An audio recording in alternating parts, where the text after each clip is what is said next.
प्रिय बच्चों, आज इस वीडियो में आपको CPO-SI 3 तारीख का जो पेपर हुआ है 3/10/2023 को, इसमें समकोण त्रिभुज पर आधारित 3 प्रश्न बन करके आए हैं क्षेत्रफल से। और ये किस तरह से हल होते हैं, चूँकि जहाँ पर समकोण त्रिभुज बनेगा वहाँ पाइथागोरस प्रमेय लागू होगी। अब पाइथागोरस प्रमेय लागू होने का मतलब है कि इसमें 3 ऐसी संख्याएं आती हैं जिनमें बड़ी संख्या का वर्ग दोनों छोटी संख्याओं के वर्गों के योग के बराबर होता है।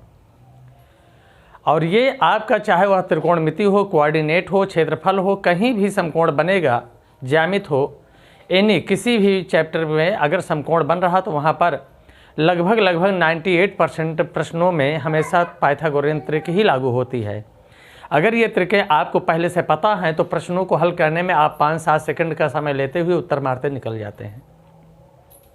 जैसा कि आपको हम पाइथागोरियन त्रिक के विषय में बताया कि 3 ऐसी संख्याएं जिनमें बड़ी संख्या का वर्ग 2 छोटी संख्याओं के वर्गों के योग के बराबर होता है, ऐसी संख्याओं को पाइथागोरियन त्रिक यानी 3 संख्याओं का ग्रुप कहा जाता है। अब इस प्रश्न में आइए देखते हैं ये त्रिकें क्या हैं। यहाँ पर उस त्रिभुज का क्षेत्रफल ज्ञात, उस त्रिभुज का क्षेत्रफल कितना होगा जिसकी भुजाओं की लंबाइयाँ 12 सेंटीमीटर, 13 सेंटीमीटर और 5 सेंटीमीटर हैं। ये 3 संख्याएं हैं 5, 12, 13। अगर ऐसे में देखें तो ये समकोण त्रिभुज बनेगा जिसमें से अगर ये 5 है, ये 12 है तो ये 13 होगा। अब आपको पता है कि समकोण त्रिभुज में क्षेत्रफल की बात करेगा तो ये आधार गुणे लंब का आधा होता है, यानी 1/2 आधार गुणे लंब होता है।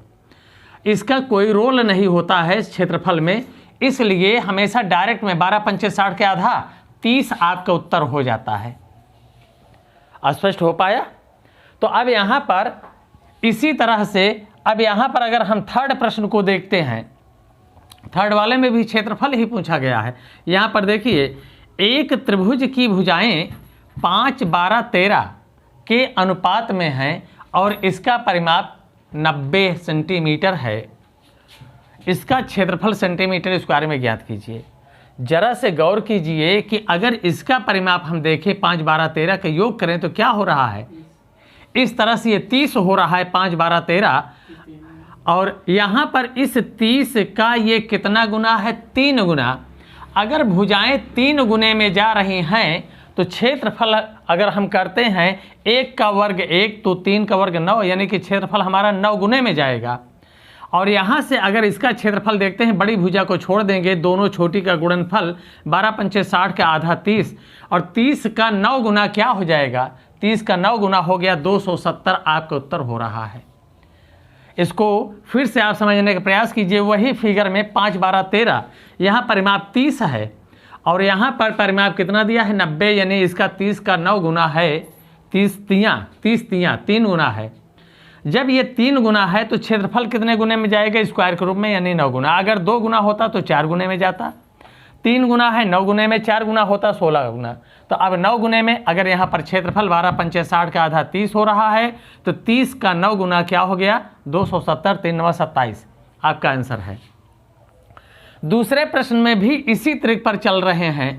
यदि किसी समकोण त्रिभुज का कर्ण 29 सेंटीमीटर है और 2 अन्य भुजाओं का योग 41 सेंटीमीटर हो तो अन्य 2 भुजाओं का अंतर ज्ञात कीजिए।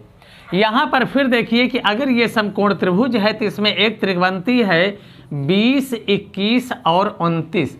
ये 29 कर्ण है। कर्ण आते ही ये हमें बता दिया कि 29 है तो 2 भुजाएं क्या होगी, 20 और 21। अगर इनका अंतर पूछा जा रहा तो इनका अंतर क्या है, 20, 21 का अंतर 1, यही आपका उत्तर है। अर्थात पाइथागोरस प्रमेय पता है, इसको पाइथागोरियन त्रिक आपको मालूम है तो प्रश्नों को इतना तीव्र गति से उत्तर दे सकते हैं। और ऐसे हर सेट में 2 प्रश्न 3 प्रश्न, एसएससी का कोई भी पेपर होता है जिसमें एडवांस मैथ पूरी पूछी जाती है, क्षेत्रफल, आयतन, आपका त्रिकोणमिति, कोऑर्डिनेट, ज्यामित, तो यहाँ से आपके 3 प्रश्न 4 प्रश्न निश्चित तौर से बनते हैं 50 में से। अगर 25 है तो भी कभी कभी 2 कभी 3 देता है, अब उसकी मर्जी है, लेकिन समकोण जहाँ बनेगा वहाँ पर त्रिक फॉलो होती है।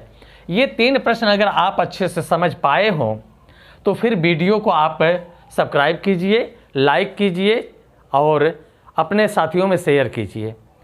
और अगर इसमें कहीं पर त्रुटि होती है तो समझने में, तो उसे आप दोबारा जो है फिर से रिपीट करके देख लीजिए और ये ट्रिक लागू होगी हमेशा।